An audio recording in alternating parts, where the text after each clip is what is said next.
Hare Krishna. Question: doesn't the population growth disprove reincarnation?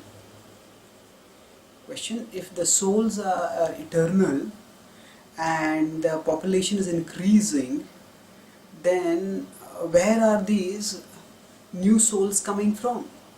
If souls are eternal, souls are never created, then if the population is increasing, that would mean that actually there is no such thing as reincarnation happening.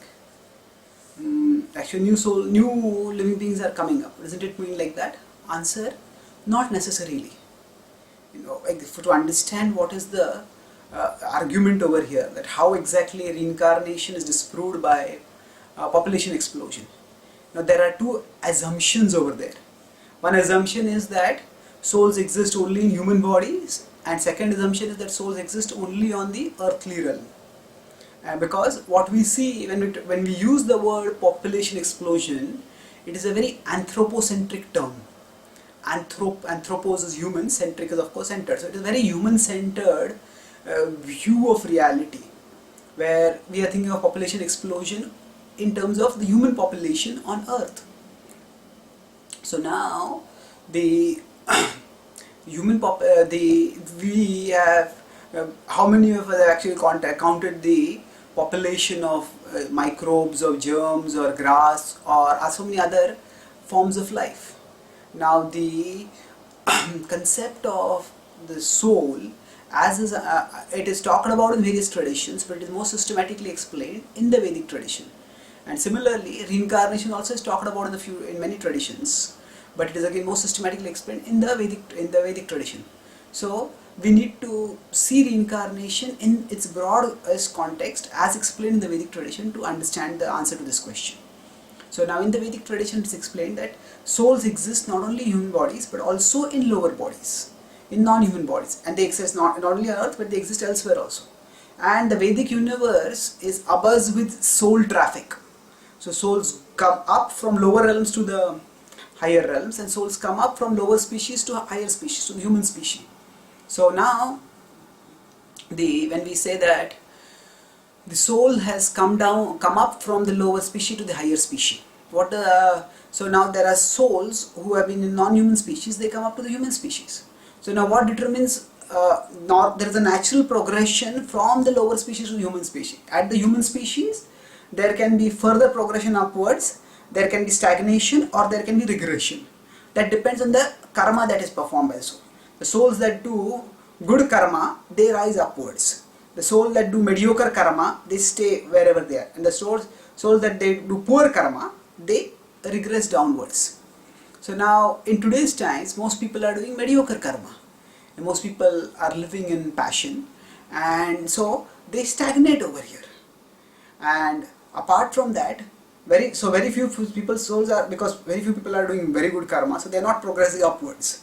Now of course some people are stagnating, are regressing downwards also, but there are souls who by the natural progression are coming from below up also. Just like say, so because of this, the soul traffic that is happening, we shouldn't consider population explosion only in very limited terms. So we have only a very small view of reality. If we look at the totality of even history as modern science has understood it, as called modern scientific historiographical methods, we don't know the population of the earth for very long, very accurately.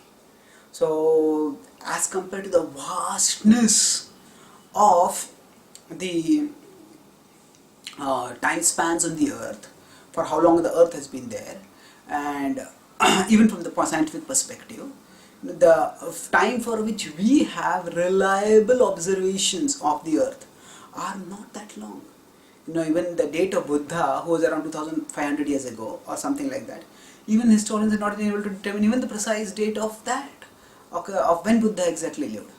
So what to speak of millennia before that. So from the perspective of the vastness of even a terrestrial time, what to speak of cosmic time, the observations that we have are for a very finite time period. Just like, if somebody was observing, if some extraterrestrial being came to Earth and observed a college canteen and found that, okay, between 1 o'clock to 2 o'clock, observed the canteen, and then from afterwards, before that for 1 hour, and before that, later that for 1 hour, or I had observed that before that for 2-3 hours. So from 10 to 1, there is not much crowd in the canteen. Say 1 to 2, so there is a huge crowd in the canteen, and then they may say, the extraterrestrial may think, oh, there is a population explosion in the canteen. But actually it's not a population explosion. That simple population, students are there only, but they just come from different places to that particular place. So similarly, to call something as a population explosion and to say that that disproves reincarnation is to pile assumption on assumption on assumption. We first of all assume that there are souls only in human bodies.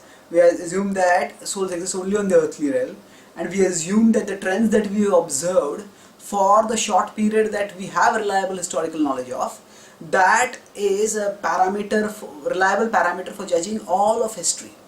So rather than piling assumption upon assumption upon assumption like this, we need to be more objective and try to understand from the broader perspective of the Vedic scriptures, Vedic wisdom tradition at large. So if we want to be skeptical and if we want to adopt a materialistic or atheistic worldview, then there is no question of then people may not even accept the idea of a soul or reincarnation itself.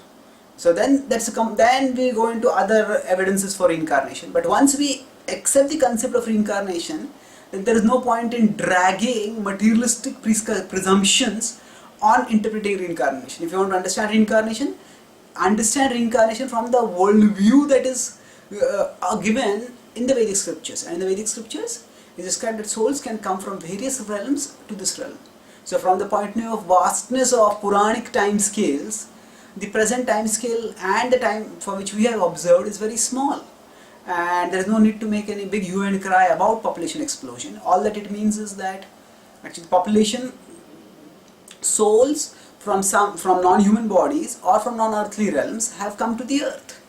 Now also in the Purana, in the Srimad Bhagavatam and other Puranas, it says the present age is Kali Yuga.